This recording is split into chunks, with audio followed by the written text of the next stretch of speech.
Now on Coast TV News. A big decision in Ocean City and a big divide. What both sides are saying about a short-term rental moratorium now extended. Farmers, food, and fees. Why Delaware business leaders say property reassessments are pushing industries to the edge. The cold that's in store for us is going to feel almost epic. This is Coast TV News at 11. Homes like these in Ocean City continue to be the #1 discussion in town. Good evening and thank you for joining us. I'm Christina D. Robertus. Our top story tonight: on Monday, the Ocean City Town Council made a motion to extend the current moratorium on short-term rentals in town. Coast TV reporter Kevin Zappé shows us both sides of the reaction to this decision.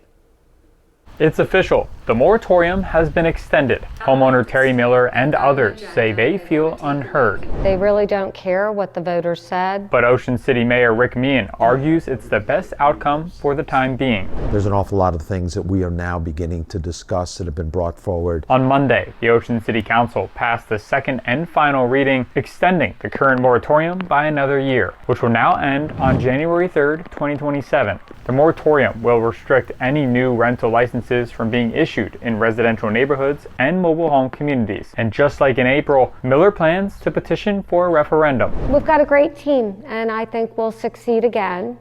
And I hope at some point the mayor and council will listen and start focusing on real issues. According to Meehan, preserving the neighborhoods of residential communities and mobile home areas is a top priority. This is about having areas in town that people know are predictable. They know that they're not going to be experiencing large turnovers of population or a lot of traffic or a lot of changes in their neighborhood.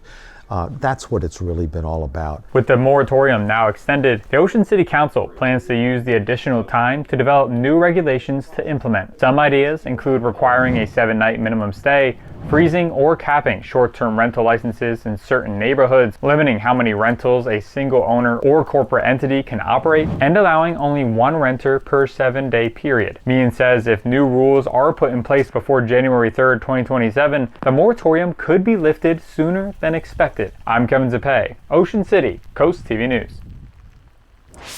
Now to Georgetown, where the town is one step closer to a new police and public works facility. There's going to be a groundbreaking ceremony Friday, December 12th at 11 a.m. at 700 University Drive. This new facility plans to modernize the police and public works and expand facilities. Also in Georgetown, homelessness is being addressed by a new committee that was formed in September, the Supportive Housing Issues Committee, looking at how to improve existing facilities like shelters, recovery homes, and pallet homes. A presentation today from District 37 Representative Valerie Jones-Giltner and State Senator Brian Pettyjohn was given. The committee now has been given 6 months to study the needs of housing within the homeless population, and they will have to report back to Town Council. Probably try to help them get a little building fund for them and stuff like that, but they got to be willing to help themselves too. Not these pallet, villages and stuff. They need to be put into apartments or, something, not just a makeshift home like that,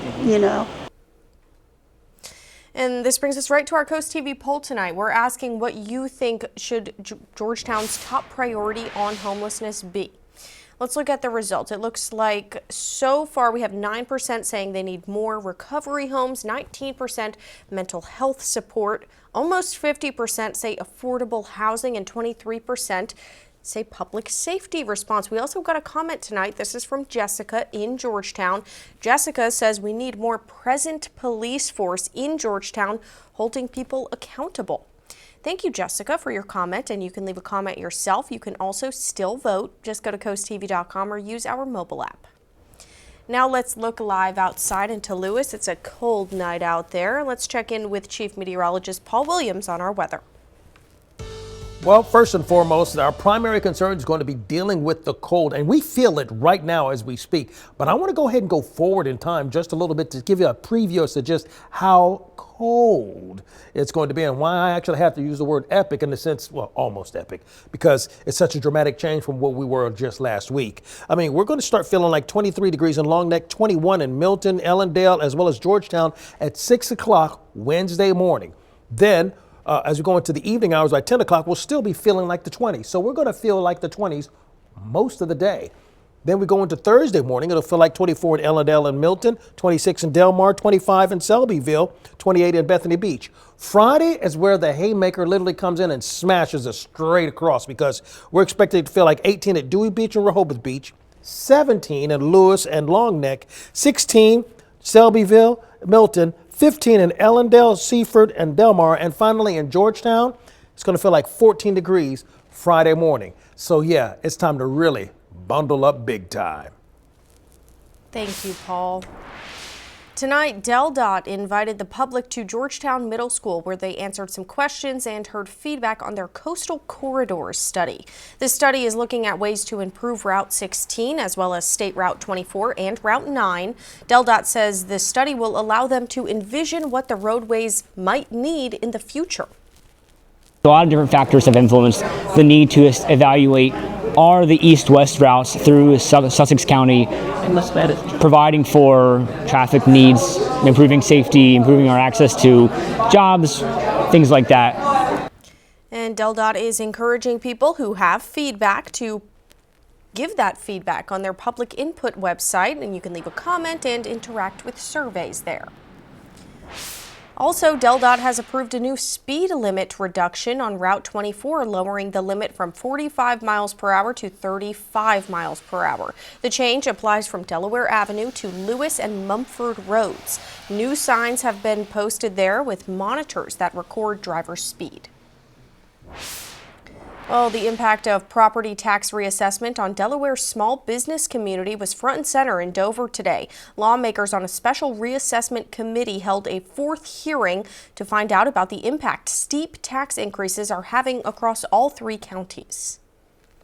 Leaders from Delaware's business community packed up Legislative Hall today, sounding the alarm about how the state's first property reassessment in decades is hitting their bottom lines. We saw farms that went as high as a 500% increase, 600% increase. She said these extreme increases are already altering farm operations and could get worse if something is not done. Long term, we foresee this deterring some young and new farmers getting into the industry, because if you think about it, ag land is already so expensive in the state, and to tack on an additional annual high dollar amount, that's just hard for long-term stability and sustainability that we just don't foresee folks being willing to take on just yet. But agriculture was not the only area raising concerns. The Delaware Restaurant Association says reassessment is adding pressure to an industry already working on razor-thin margins.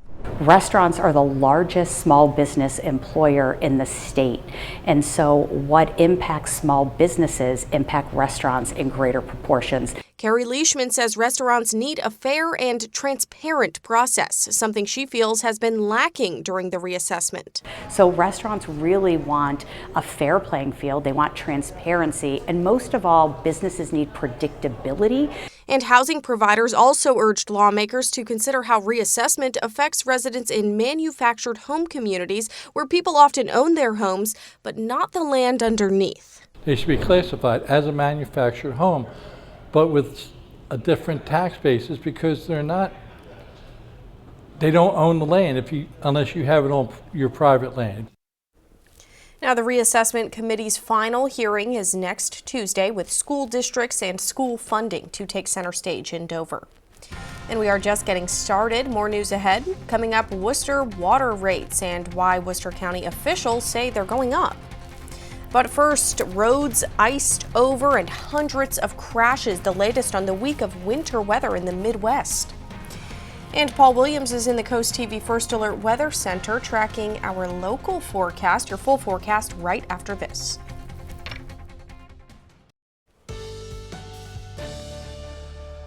Ladies and gentlemen, boys and girls, the cold has officially arrived. If you don't think so, step outside and you'll know exactly what I'm talking about. In Salisbury right now, we're holding at 36 degrees. The dew point temperature is at 34. So we're looking at the moisture content ramping up a bit for us, and that's keeping us from it feeling even more bitterly cold. But we still have our fair share of that slice of the pie. Now, we will see a bit of a clearing that will occur in Salisbury, particularly around 2 to 3 o'clock in the morning under mostly clear skies. Here's where we stand right now. We're at 37 degrees, for example, in Milford, Georgetown, Dagsboro, Long Neck, Bethany Beach.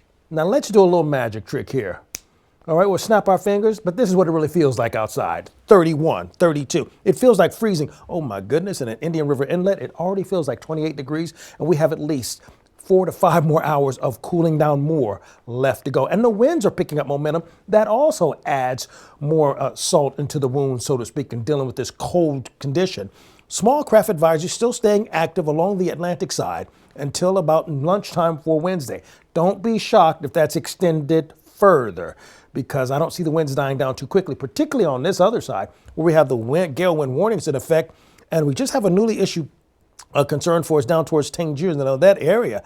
But overall, we are seeing that the rainfall is over with, but the cold is taking over. And speaking of the rainfall, we've had over an inch of rain in places like Ellendale, Bethany Beach, Lewis, Rehoboth, Ocean City, Dagsboro, and Harbison.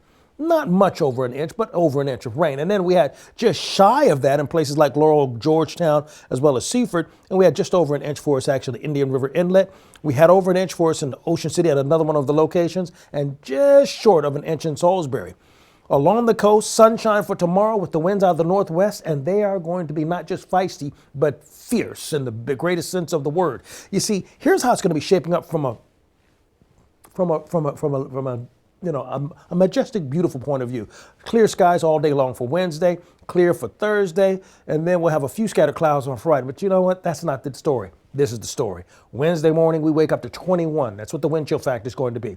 Thursday, 24, 25, 26. That's going to be the warm day. And I say that not trying to be funny, but honestly, because by the time we get to Friday, oh, this is new. Now we're going to drop to 14 in Lewis, Milton, Ellendale. So now we're looking at 14s. I mentioned earlier in the previous newscast that don't be surprised if we end up dipping down to 9 to 10 before it's all said, done. We're already tanking even a little bit more as we go along. And one last thing I'm going to tell you before we close out. Another model run is indicating we may see some snow Friday evening.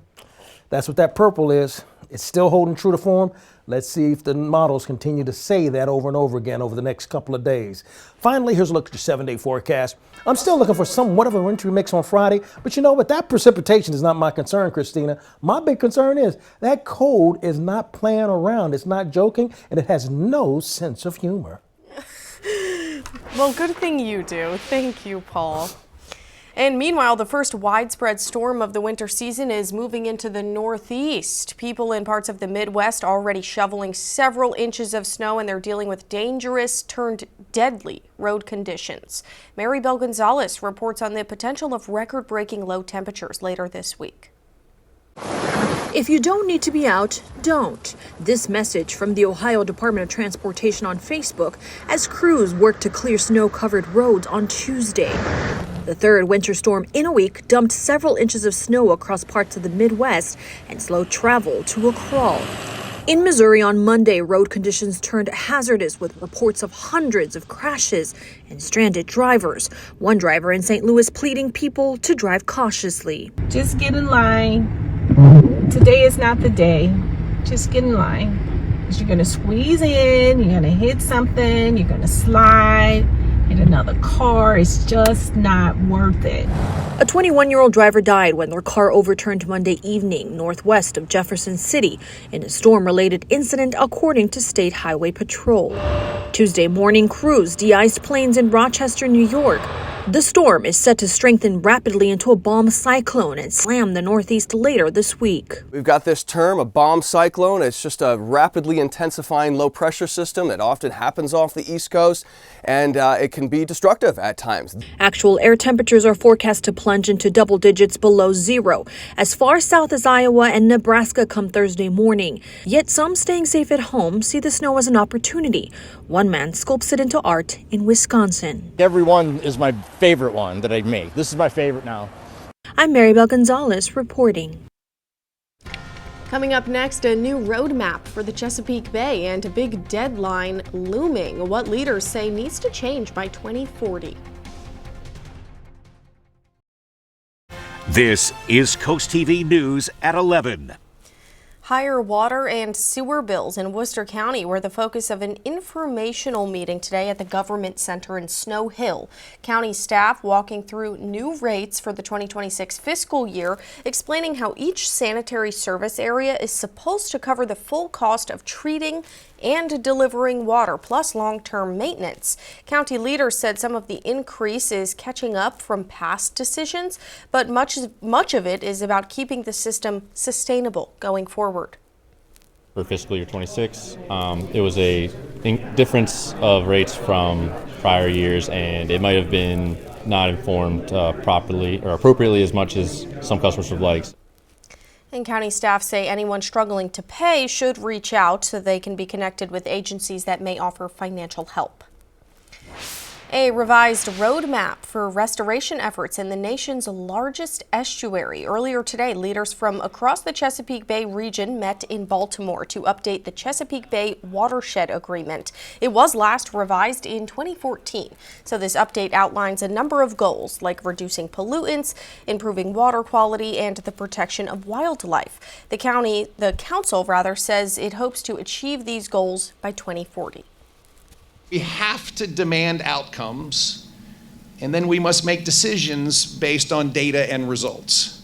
And when we do this, we then can set and achieve realistic and demonstrable achievements.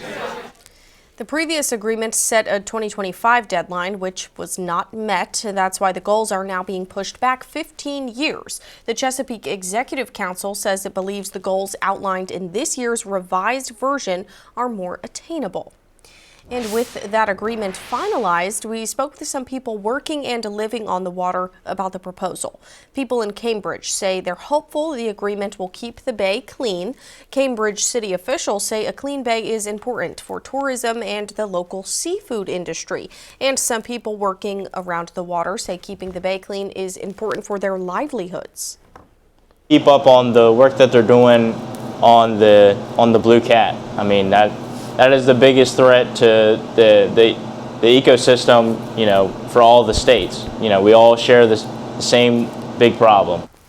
Some watermen also say too many resources are going to building new oyster sanctuaries. They say old ones should either be repurposed or reused by the commercial fishing industry. Coming up in sports tonight, Salisbury University will look to keep its playoff run alive this weekend. Find out what's at stake in just a bit. Here's a look at your Bay forecast. Cold and clear for Wednesday, Thursday, a few more scattered clouds on Friday. A bit of a wintry mix is at least a real possibility.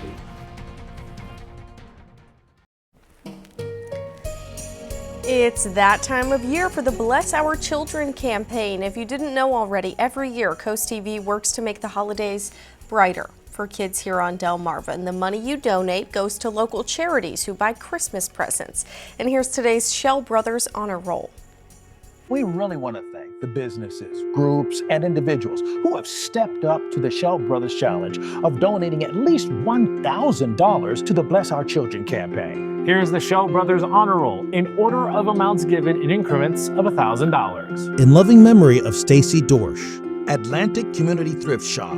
Boggs Dish Sharoon Post number 123. Ocean City Elks Lodge number 2645. Clark & Sons Garage Doors. James Maloney. Eastern Shore Corvette Club Incorporated. Cape Henlopen Elks 2540. Edward Jones Office of Melinda Tingle.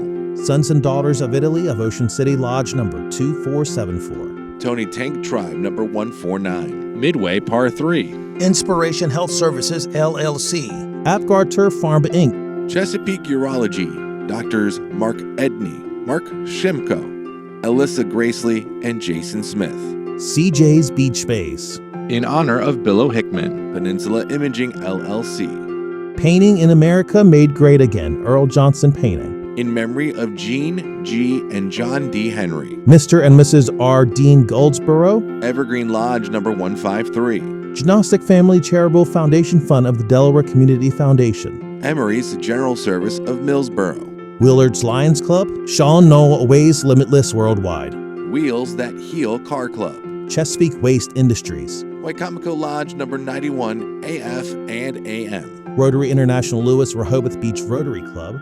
Preston Growmark FS. Pocomoke Elks Lodge number 1624. American Legion Cinnapunxon Post number 166. Fillmore Day Real Estate Services LLC. Accurate Termite and Pest Control. Delaware Improved Order of Red Men and Degree of Pocahontas.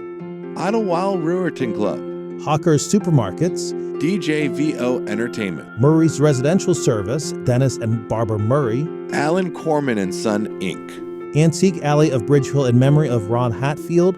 Eastern Shore Auctions by Willie Benton. ASCP Plumbing and ASAP Total Disposal.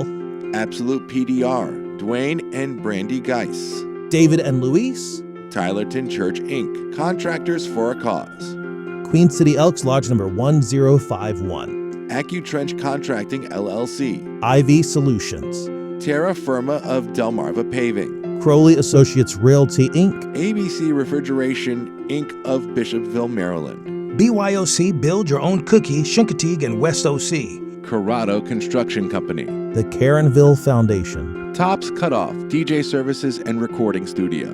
William Porter. HVAC Services Unlimited, Inc. Shore Fund Tractor Pullers. Eastern Shore Region Antique Automobile Car Club. Harry and Jenny Davis. Collins Wharf Sod. Brittany McKinley, in loving memory of Ava Lee Quinn, Jim and Nancy McKinley. Missionary Baptist Church.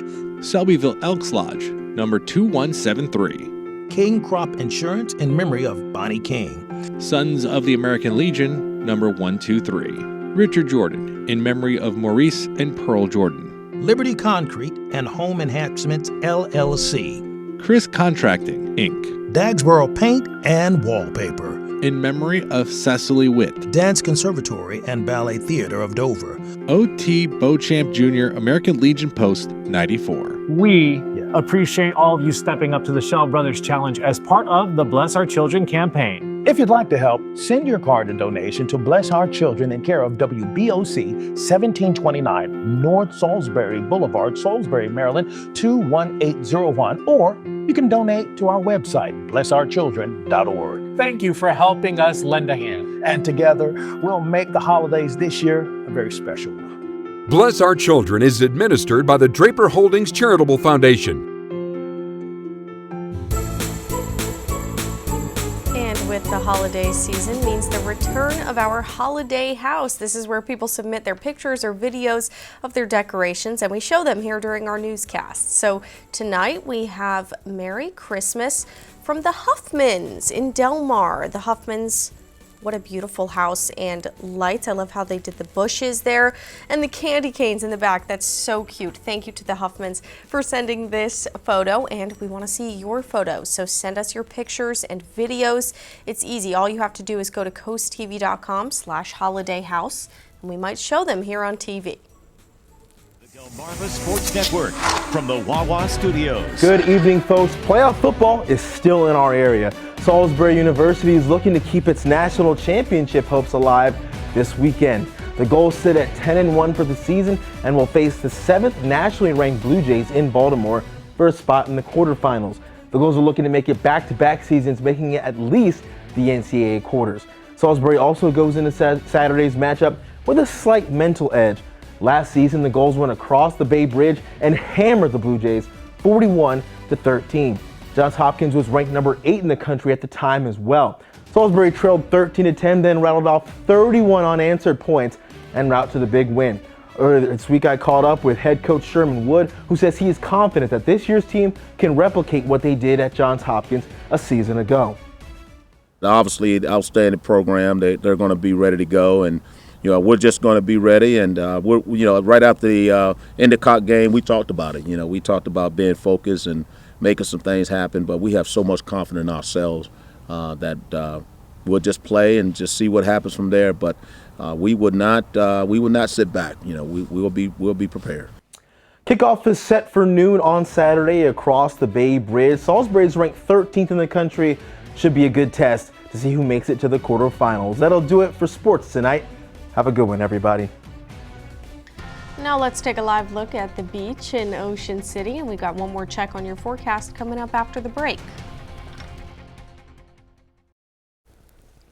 Well, it's not Friday just yet, but remember, each and every Friday you can cheer up with a weekly dose of local good news from Coast TV. We have features, cool things to do over the weekend, and more every week. You can sign up for free. Just go to coasttv.com/sign up.